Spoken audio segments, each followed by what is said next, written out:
안녕하세요. 미친 신우의 헛소리 때문에 하마터면 이혼 엿딱지를 달 뻔한 30대 여성입니다. 어디 가서 하소연을 하자니 제 얼굴에 침 뱉기 같아서 차마 입이 안 떨어지고, 그렇다고 그냥 넘어가자니 성질이 뻗쳐서 하루하루가 지옥 같은 게 정말 미치겠더라고요. 그래서 이렇게 익명의 힘을 빌려 제 이야기를 하러 왔어요. 남편하고는 지인의 소개로 처음 만났습니다. 당시 저는 동네에서 작은 옷가게를 운영하고 있었고, 남편은 회사를 다니는 평범한 직장인이었죠. 지인 말로는 저희 둘이 성격도 조용조용하고 뭔가 서로 풍기는 분위기가 닮아 있다며 꼭 만나게 해주고 싶었다고 했어요. 그리고 지인의 말대로 남편과 저는 닮은 구석이 많았습니다. 여러 사람과 만나 왁자지껄한 분위기에서 서로 어울리기보다는 한두 명의 친한 사람들과 속 깊은 이야기를 나누기 좋아하고, 동물이라면 사족을 못 쓰는 것도 비슷했죠.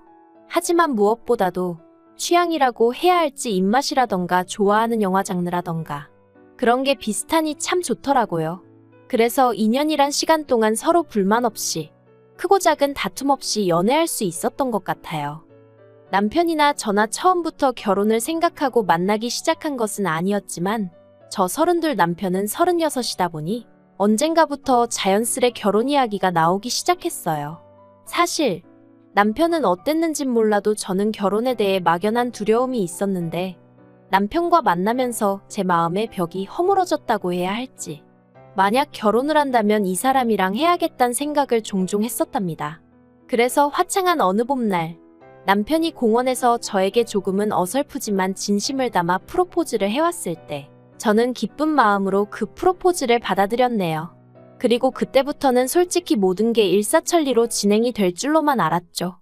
하지만 인생이란 게 원래 뜻대로 되는 게 아니라더니, 막상 결혼 준비를 시작하면서 하나둘씩 따져보니까 남편 한 사람만 놓고 보면 그래도 크게 마음에 걸리는 건 없었는데, 시댁의 상황이 영 탐탁지가 않더라고요. 일단 남편의 가족관계만 두고 보자면, 아버님은 남편이 어렸을 때 일찍이 돌아가셨고, 이후로 어머님과 누나 그렇게 세 식구가 서로 의지하며 살았다고 들었어요. 특히 남편하고 신우는 8살이나 차이가 나다 보니 어머님만큼이나 신우도 고생을 많이 했다대요. 그래서 남편은 말끝마다 우리 불쌍한 누나, 우리 누나가 고생을 많이 했지, 우리 누나 같은 사람이 없어, 뭐 이런 말을 자주 하더라고요. 그런데 솔직히 이게 그렇게 듣기 좋지는 않았습니다. 물론 남매 간의 우애가 좋은 건 응당 본받아야 할 일이고 칭찬받아 마땅한 일이지만, 고부 사이만큼이나 어려운 게 신우와 올케 사이라잖아요. 그러니 제 입장에선 만약에 신우랑 나랑 부딪히는 일이 생기면 남편이 과연 내 편만을 들어줄 수 있을까 하는 좀 유치한 걱정이 자꾸 되는 거예요. 만약 남편이 공평하게 한답시고 중재를 하려 든다거나 신우 앞에선 신우 편 들고 제 앞에선 제 편을 드는 식으로 처세를 한다면 그 또한 정말 짜증날 것 같았으니까요. 아무튼 남편이 어찌나 신우에게 애틋한지 부담스러웠던 게 사실입니다. 하지만 그래도 결국 남편과 결혼을 하기로 한 결정을 번복하진 않았어요. 당시 신우는 어머님과 대전에 살고 있었고 계속해서 그렇게 모시고 살 거라고 했기에 저희 부부와 그렇게 자주 만날 일이 있을 것 같진 않았거든요.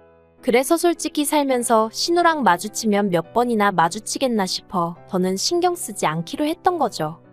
그런데 결혼식을 올리고 반년도 지나지 않아 또다시 생각지도 못한 상황을 마주하게 되었습니다. 남편이 지방으로 가게 되었거든요. 당시 남편이 다니던 회사는 작은 건설 회사였는데, 제가 회사 사정까지는 자세히 모르지만 전국 각지에서 일을 받아 한다고 들었어요. 그런데 이번에 남편이 맡게 된 공사는 누군가는 해당 지역의 관리감독역으로 가 있어야 하는 상황이었고, 회사에선 그 자리에 저희 남편이 가길 원한다대요. 처음에 그 이야기를 듣곤 정말 눈앞이 깜깜했습니다. 머리가 멍해졌다고 해야 할지. 왜냐하면 남편이 발령받은 지역이 저희 사는 곳에서 차로 왕복 6시간은 좋게 걸리는 곳이었으니까요. 그 거리를 차마 남편더러 매일같이 오가라고 할 순 없고, 이걸 어쩌지 싶대요? 그리고 아니나 다를까 남편은 당연히 그쪽 지역에 집을 얻어야 하지 않겠냐면서 저더러 한 달 안에 가게 정리해 그러대요. 그런데 솔직히 남편과 떨어져 지내는 건 싫었지만 동시에 현실적인 고민을 안 할 수가 없었습니다. 저희 남편, 어디 가서 말하기 부끄럽지만 한 달에 270 정도 벌어요. 외벌이로 가정을 꾸려나가기엔 턱없이 부족한 돈이죠. 하지만 다행히 제가 동네에서 하는 옷장사이긴 해도 단골이 꽤 많아요. 그래서 저도 얼마나 많이는 아니지만 남편만큼은 벌어오고 있었거든요. 그러니 무턱대고 남편과 떨어져 있기 싫다는 이유로 제가 하던 일까지 접어가며 따라가는 건 아니다 싶대요. 까놓고 말해서 남편 따라 연고도 없는 그 지역에서 하루 종일 무슨 집 지키는 강아지 마냥 남편만 기다리며 살기도 싫었고요.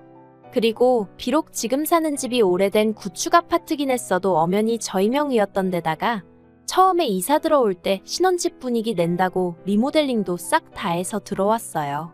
그런데 이 집을 남한테 세를 주고 저희는 저희대로 지방에 내려가서 세를 얻어 산다. 솔직히 생각만 해도 짜증도 나고 속도 상하고 정말 내키지 않았죠. 그래서 며칠의 고민 끝에 남편에게 같이 가는 건 아닌 것 같다고 했어요. 나도 서운하고 섭섭하지만 당분간 주말 부부로 지내자고요. 그리고 다행이라고 해야 할지 남편의 반응은 비교적 덤덤했습니다. 그리고 아닌 게 아니라 얘기를 나눠보니 남편도 저랑 비슷한 생각을 했더라고요.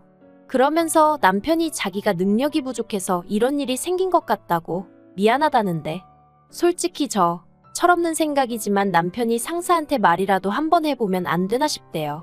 막말로 남편 회사 사람들이래봤자 많지도 않고 저희 결혼한 지 얼마 안 된 거 다 알 텐데 이런 시기에 지방 발령을 꼭 내야 하는 건지 한번 따져보라고 하고 싶었죠. 하지만 저희 남편 솔직히 그런 주변머리가 없어요. 그러니 위에서도 저희 남편을 꼭 집어 발령을 낸 걸지도요. 아무튼 저희는 이렇게 된 상황과 결정을 양가에 알렸습니다. 그리고 친정부모님은 하나뿐인 딸이 시집간 지 얼마 되지도 않아 대부분의 시간을 독수공방하게 생겼다며 몹시 속상해하셨어요. 하지만 시댁의 반응은 좀 달랐습니다. 며느리가 혼자 있게 된 것보다 남편이 마누라 없이 혼자 어떻게 생활을 하냐며 속상해하셨거든요. 아무리 팔은 안으로 굽는다지만 저랑 만나기 전에 혼자 내리 10년을 자취를 했던 남편인데 갑자기 저랑 결혼을 하고 나서는 제 도움이 필요하다고 생각하시는 게 좀 황당하대요. 하지만 황당한 이야기는 이게 다가 아니었습니다. 본격적으로 남편이 지방으로 내려갈 준비를 시작하고 얼마 지나지 않았을 때였어요. 어디서부터 이야기를 해야 하나 싶은데 신우에게는 아들이 하나 있습니다. 나이도 21살로 성인이에요. 왜냐면 신우가 시집을 꽤 일찍 갔어요. 아버님 돌아가시고 어머님이랑 고생하던 시기에 시매부가 신우한테 참 잘해줬었다나 봐요. 그래서 일찍이 결혼하고 시조카 낳고 그랬는데 시매부가 시조카 중학생 되던 해인가 여자가 생겼다며 이혼하자고 들더랍니다.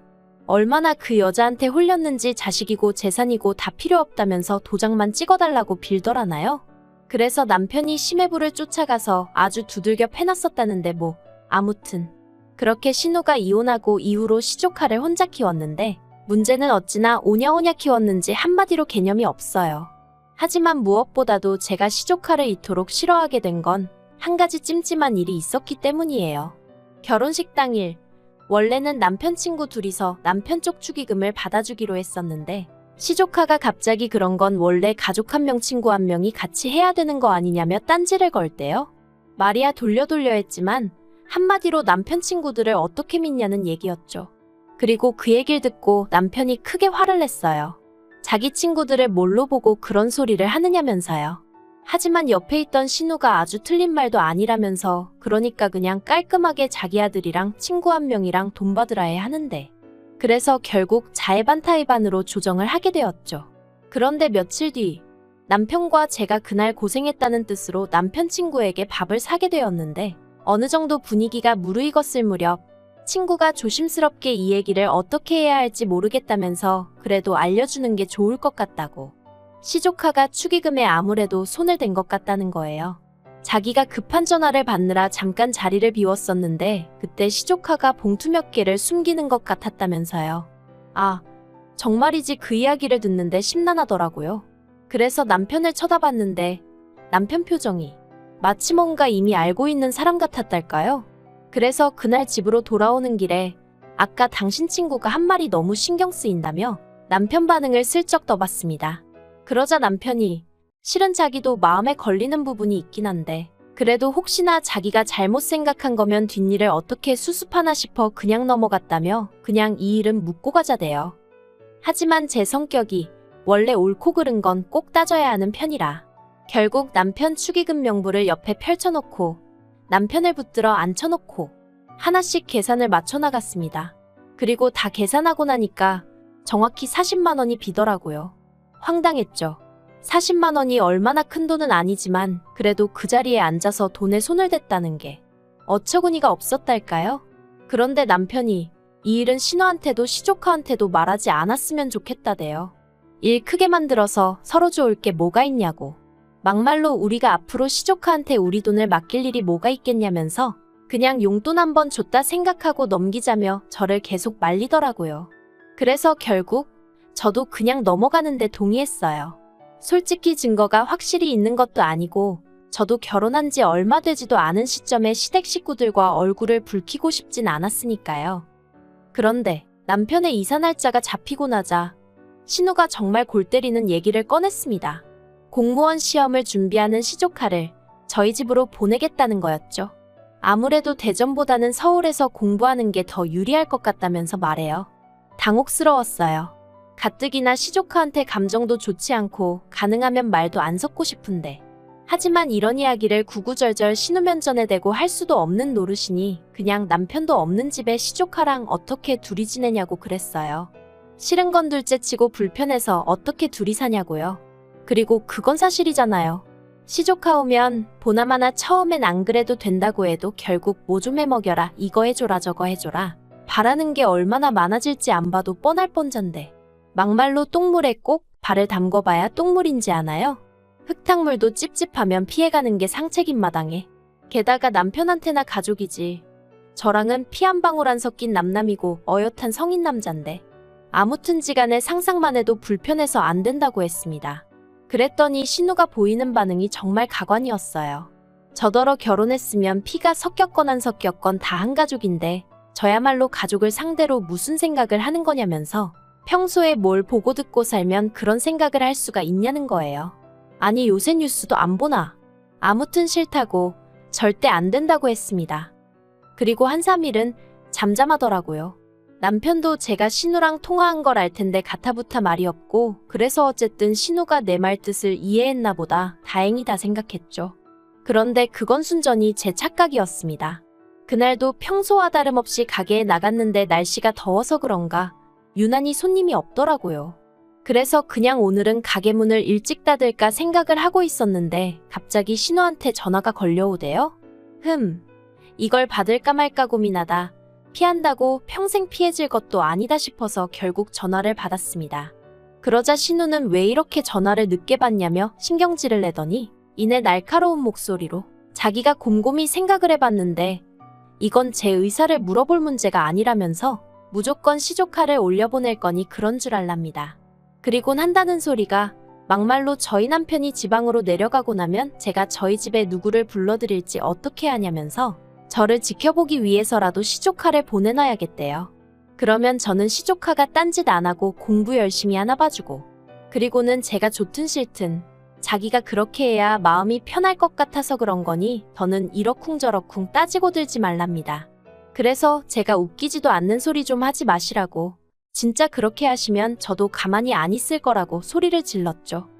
그런데 남편이 지방으로 내려가고 이틀 뒤 기어이 신우가 일을 벌였습니다.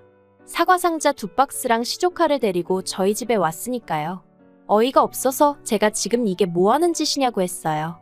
그랬더니 자기가 분명히 얘기하지 않았냐면서 오히려 절 이상한 사람처럼 보는 겁니다.